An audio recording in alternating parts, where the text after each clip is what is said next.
Hi, நல்ல மொறுமொறுன்னு மரவள்ளிக்கிழங்கு chips வீட்லேயே எப்படி ரொம்ப ஈஸியாக செய்கிறேன்னு பார்க்க போகிறோம். இதுக்கு நான் இன்றைக்கி ஒரு 2 கிலோ அளவுக்கு மரவள்ளிக்கிழங்கு எடுத்திருக்கேன். சிப்ஸ் செய்கிறப்போ எப்போவுமே மரவள்ளிக்கிழங்கு நல்லா குண்டாக இல்லாமல் மெல்லிஸாக நீட்டமாக இருக்கிற மாதிரி எடுத்துக்கணும்.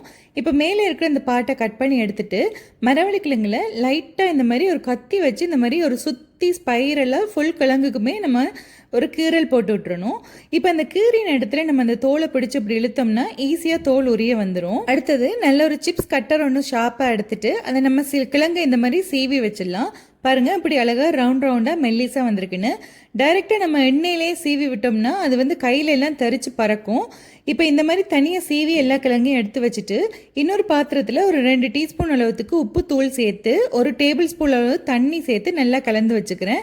இப்போ நல்ல எண்ணெய் சூடாக இருக்கிறப்போ இந்த மாதிரி ஒரு கிழங்கையும் உதிர்த்து விட்டு இந்த எண்ணெயில் போட்டுட்டு ஒரு 5-6 சொட்டு அந்த உப்பு தண்ணி கொஞ்சம் விட்டுட்டிங்கன்னா ஈவனாக உப்பு ஃபுல்லாக அந்த கிழங்குல ஸ்ப்ரெட் ஆகிடும். எண்ணெயை மீடியம் ஃப்ளேமில் வச்சு பொரிக்கணும். இப்படி பொரிச்சிட்டு இருக்கிறப்போ எண்ணெய் சலசல படங்கி கொதிக்கிறது கம்மியாயினதும் நம்மளோட சிப்ஸ் ரெடி ஆகிடும்.